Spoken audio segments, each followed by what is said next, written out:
Oi pessoal, aqui é Marcelo Serrano e esse é mais um episódio do podcast Tal Views. Antes de começar, eu sempre deixo convite para você que nos acompanha aqui seguir as nossas outras plataformas. A gente tem criado vários conteúdos complementares aos episódios no Instagram e todos os relatórios aqui do Research da nossa área macro ficam disponíveis no canal do Itaú Views no Telegram. Então fica o convite aí para acessar todos esses materiais.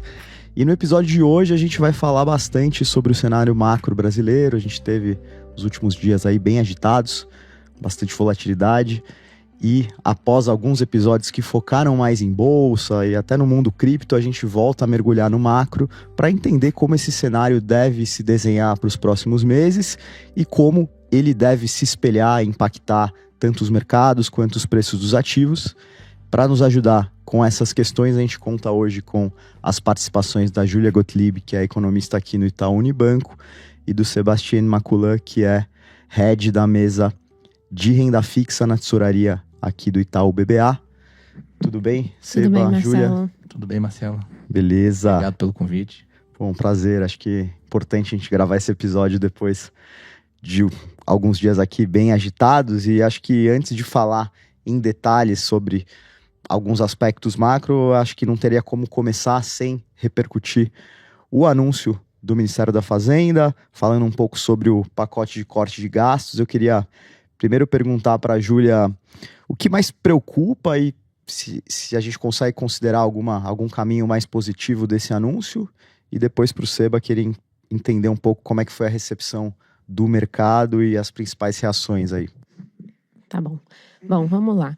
Acho que antes de começar, é importante a gente lembrar por que o pacote era tão aguardado, por que estava todo mundo esperando tanto esse pacote, né? Quando a gente olha a dinâmica fiscal para frente, é super importante ver algum corte de gastos, especialmente para 2026, para que você tenha o cumprimento do arcabouço. Cumprir o arcabouço significa que as despesas têm que crescer em termos reais até o limite de 2,5%. E aí eu acho que vale uma ressalva importante. Cumprir o arcabouço não significa que a gente vai estabilizar a razão de vida PIB para frente. Significa que a razão de vida PIB para frente vai crescer mais ou menos 4 pontos percentuais. Então a gente estava esperando medidas que fossem na linha de que a gente conseguisse crescer não muito a razão de vida PIB ao longo dos próximos anos, tá? Acho que, de maneira geral, o pacote ele decepciona em duas frentes, né? Primeiro, em relação ao tamanho dele. O tamanho dele à primeira vista, ele é insuficiente para que você tenha um cumprimento do arcabouço em 2026. Ele é insuficiente porque o corte de despesas para 2026 foi na ordem de 31 bi. Desses 31 bi, corte efetivo são 14 bi. O restante são medidas que aumentam a flexibilidade, ou seja, que permitem que em algum momento você possa cortar as despesas efetivamente lá na frente, tá? Então, o tamanho dele foi insuficiente para garantir o cumprimento do arcabouço em 2026, e ele é um pacote com poucas medidas estruturais, poucas medidas que de fato para frente resultem em contenção de gastos mais efetiva, tá? A única que teve e a única e mais relevante que teve foi a questão de limitar o aumento real do mínimo a 2,5%.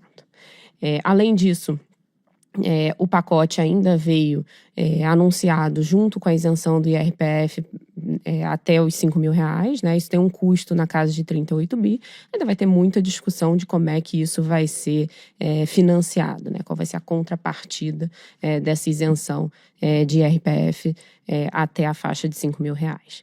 Então, assim, acho que de maneira geral, a boa notícia é que a gente veio percebendo ao longo dos últimos anos que não adianta fazer um ajuste só pelo lado da receita. Você precisa fazer um ajuste com corte de despesa e vieram medidas de cortar a despesa. A má notícia é que o tamanho do pacote anunciado ele é insuficiente para garantir o cumprimento do arcabouço até 2026.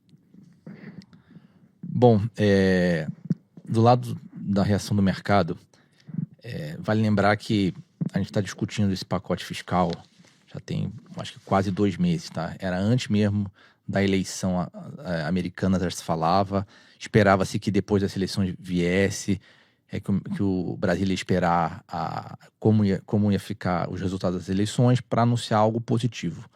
Na prática, acho que já passamos quase 3 semanas e foi anunciado anteontem.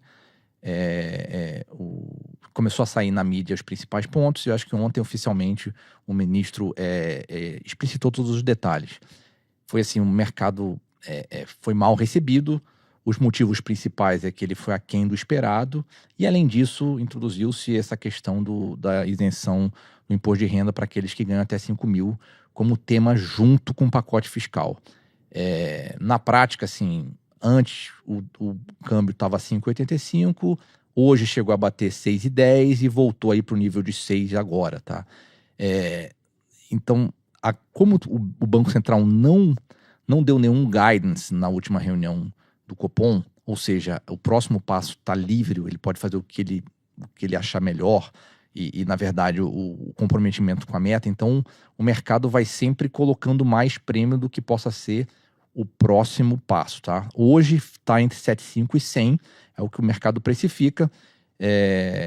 E, além disso, eu acho que tem uma coisa importante notar, que mesmo com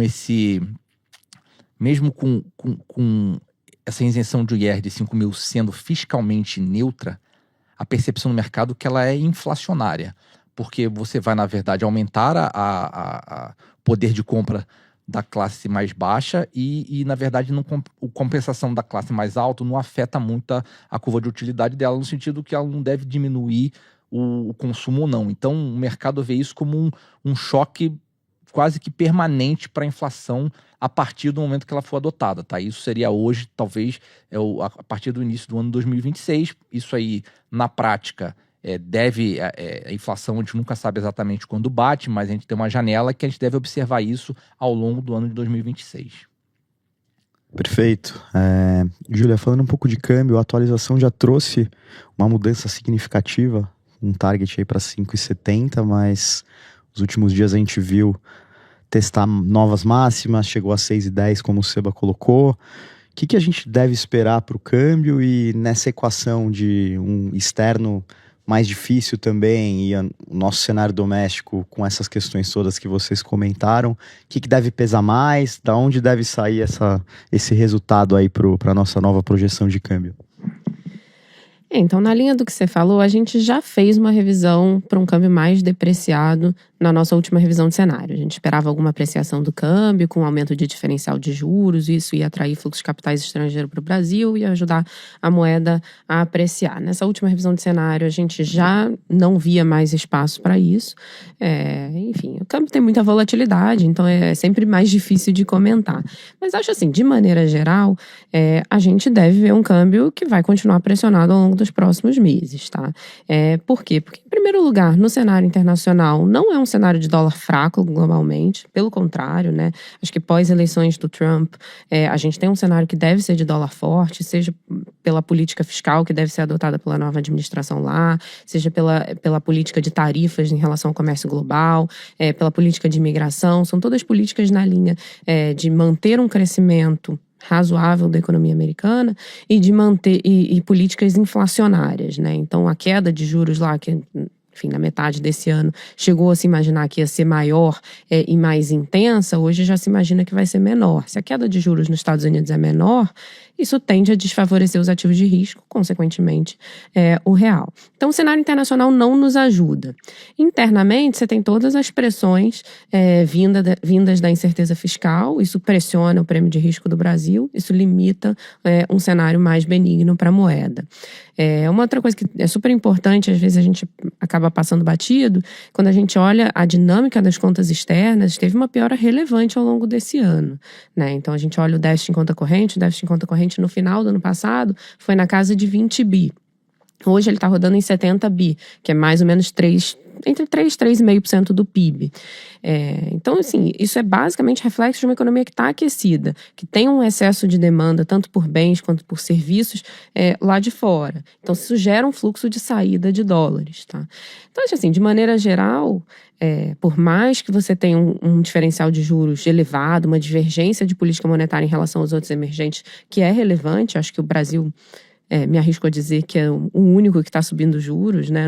A gente não acompanha todos os países do mundo, mas, enfim, da maior parte, acho que o Brasil é o único que está subindo juro, enquanto está todo mundo cortando o juro, mas mesmo assim você tem uma mudança importante no cenário global e você tem incertezas domésticas que acabam limitando cenários mais positivos para a moeda. Perfeito. Falando um pouco de juros, a gente tem visto preços relevantes na curva de juros, com título longo do governo tradando aí perto de 7%, que talvez seria um patamar comparado a momentos de crise. Dado esse elevado grau de incerteza, esses níveis são um novo normal já ou deve acontecer uma correção? Olha, olhando hoje a curva de juros, a parte curta é muito difícil dizer que ela tem uma correção que possa acontecer, tá? Muito porque a gente está num cenário de alta, ainda estamos no início do ciclo, então é sempre difícil saber qual que é o passo que em algum momento o Banco Central vai usar. Ele tem optado por não dar guidance porque justamente ele acredita que é contraproducente dar guidance nesse momento. Eu acho até que ele teve uma experiência um pouco ruim no início do ano, quando ele dava guidance, ele acabou tendo que mudar. Então ele tem tido essa estratégia. Então, na prática, a curva curta vai ficar com mais volatilidade sem guidance do BC. Então, eu não consigo ver uma correção nesse momento da curva curta, tá? Ou seja, provavelmente hoje a terminal, ela está oscilando... o mercado está bem volátil, né? Então, vou dizer que aqui numa média de 14,5 agora, tá? Chegou a estar 14 há 2 dias atrás, hoje chegou a bater 15, terminal, e agora tá 14,5. Se o mercado de fato acreditar, assim, com um mínimo de previsão fiscal que não desancora tão rápido essa questão da razão dívida PIB, o mercado pode começar, de fato, a considerar que esse nível de juros que está precificado na curva já é suficiente para trazer a economia um pouco, desacelerar um pouco, e com isso a inflação à frente volte para o target do Banco Central. Se essa credibilidade do fiscal de fato for comprada, tanto pelo mercado, mas digo, investidor estrangeiro, a gente pode ver uma redução dos prêmios na curva longa. Na curva curta, eu diria que ela está meio ali, o risco é até ser mais do que ser menos nesse momento, tá? E até porque, assim, a previsão de inflação que eu acho que, de uma forma geral, as grandes casas que se propõem a projetar de curto prazo não é boa, assim. A gente tem visto pressão na cadeia de proteínas, a gente tem visto os serviços, o core de inflação que a gente vê, que a gente mede pelos serviços subjacentes elevados, tá? Obviamente isso tem volatilidade, mas tá ali perto de 6, 6,5, tá? Isso poderia até se subir mais, assim, teoricamente o Banco Central deveria ser até mais atuante na questão da política monetária. Eu acho que vale ressaltar as palavras do Gabriel Galípolo no evento de ontem no Esfera e hoje na Febraban, que ele, de novo, reafirma o compromisso com a meta, que hoje é uma meta, digamos assim, no mínimo ousada, tá? Que é de 3%, que a gente viu poucas vezes. Então, tem aquela pergunta que a gente sempre faz, né? Que até em inglês é whatever it takes, né? Se de fato ele for para o whatever it takes, ou seja, farei o que for preciso para fazer a convergência 3, essa curva curta não deveria fechar muito, né? Não deveria cair muito do nível. Poderia até subir mais, tá? Mas a curva longa, assim, se respeitando essa questão, acho que do arcabouço e acho que no curto prazo, não vendo nenhum problema fiscal a mais, ela pode, de fato, a gente fala assim, fechar, né? Diminuir a taxa, né? Por conta tudo bem, um Banco Central vai fazer o trabalho que for necessário agora no curto prazo, e a gente consegue vislumbrar um cenário a médio prazo que, de fato, tem uma desaceleração na curva, e normalmente é como as curvas se comportam quando um BC está num ciclo de alta, tá? Então, acho que na parte longa a gente pode ver algum alívio, mas na parte curta eu fico mais receoso, tá? A não ser que, de fato, a gente tenha, assim, um câmbio voltando, vou dizer, aí para um nível de 5,5, tá? Eu acho que aí começa aí a gente começa de fato a revisar esse ciclo, tá? Mas até lá eu não diria que teria um grande alívio por parte da curva curta, tá? Não, legal, você colocou o câmbio como um dos fatores, mas queria tentar aprofundar, entender o que pode ser gatilho para essas correções e movimentações nas curvas, e também se você vê uma diferença significativa na percepção de investidores locais e estrangeiros que olham para isso. O local, ele é normalmente um investidor que olha muito no detalhe a economia brasileira pelo simples fato, né, dele estar aqui, ele acompanha o dia a dia. O estrangeiro, a minha percepção é que poucos olham tanto no detalhe a economia brasileira. Ele olha uma classe de 10 países emergentes, vamos botar aqui México, Brasil, Chile, Colômbia, África do Sul, Austrália, e ele faz o que a gente chama de relative value, né? Ele provavelmente vê a curva brasileira. O Brasil é o único país que nesse momento está puxando juros. A curva longa está bem mais premiada que todas as outras curvas. E de fato, quando você faz uma análise da curva longa de 10 anos brasileira, ela teve um shift de quase 350 base points desde o início do ano, que muito menor do que em outros países. Então, ele faz essa análise top-down e fala, talvez para mim vale a pena ficar um pouco mais aplicado no Brasil, mas foi um investidor que não acreditava sequer que poderia haver alta de juros. Ele já estava, isso aí, esse Focus, eles questionavam o Focus, essa piora de inflação, achavam que não havia necessidade, e de fato o BC mostrou que ele tá com o compromisso dele com a meta de 3%.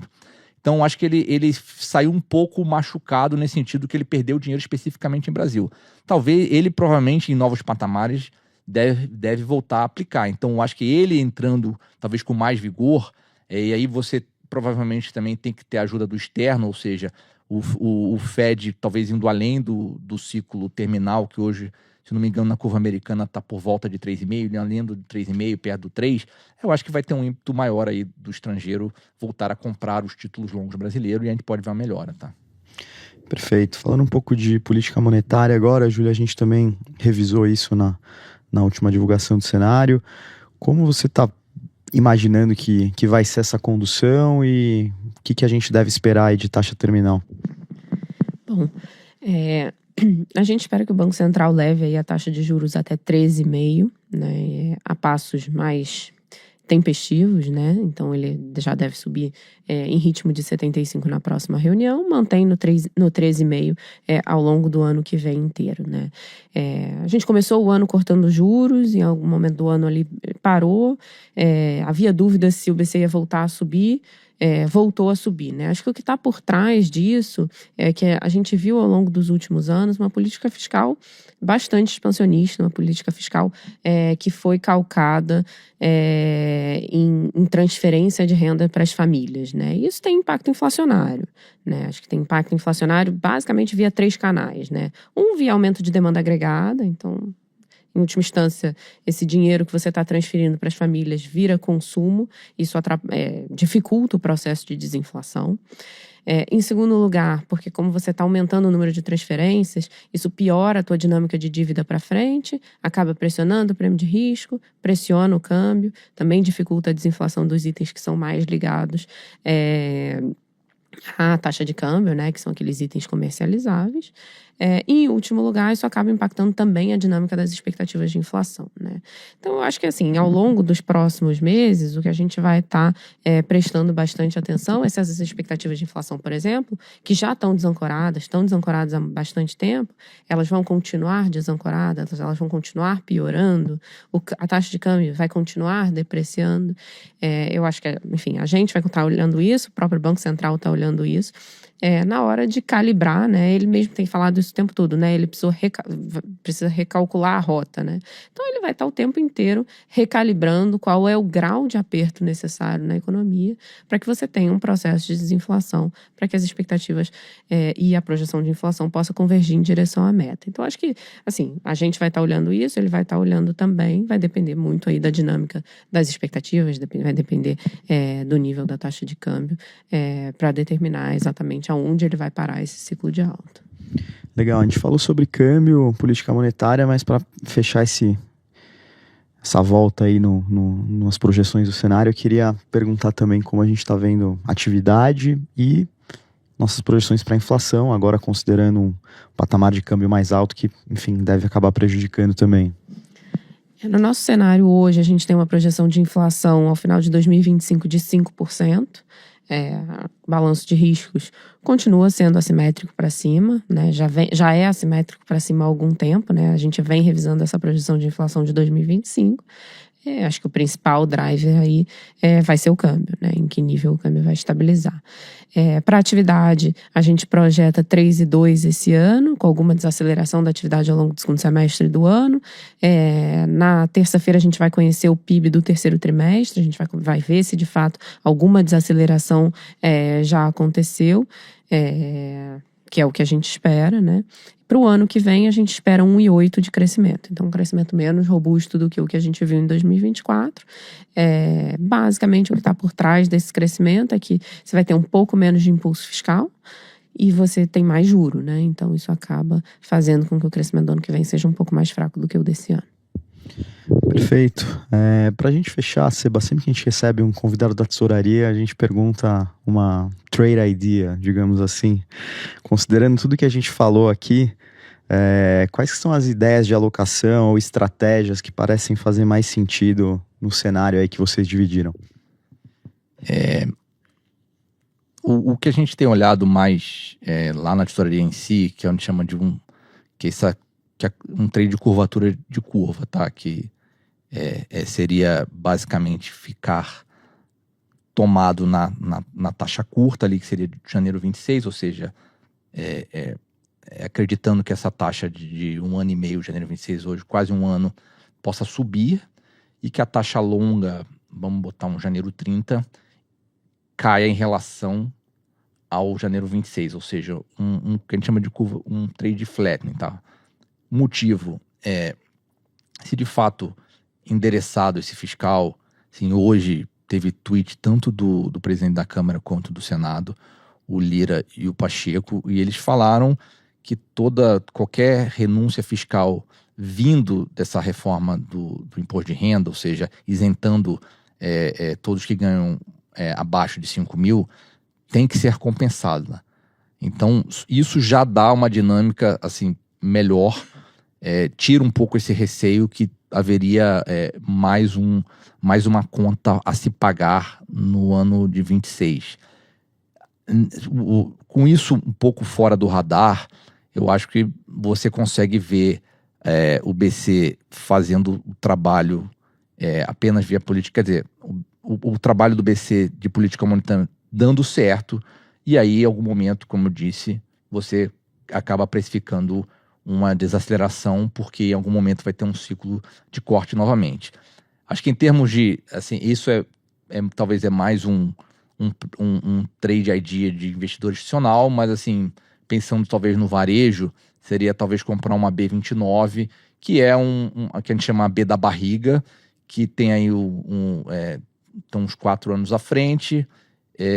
Você se defende dessa inflação de curto prazo um pouco mais alta, porque você tem inflação mais, e você, se de fato o mercado comprar essa ideia de que o fiscal não é tão ruim assim, você ganha via uma diminuição de taxa. Hoje ela deve estar aí por volta, o mercado está bem volátil, mas eu diria por volta aí de 7,30, então você pode aí ganhar um pedaço aí voltando talvez, digamos, um nível de 6,5, mas eu penso isso mais assim num trade de médio prazo, tá? Perfeito, muito legal, acho que a gente conseguiu cumprir bem a agenda desse episódio. Antes de concluir, eu queria novamente agradecer as participações da Júlia e do Seba aqui com a gente. Valeu. Obrigada, Marcelo. Obrigado, Marcelo. Obrigado pelo convite.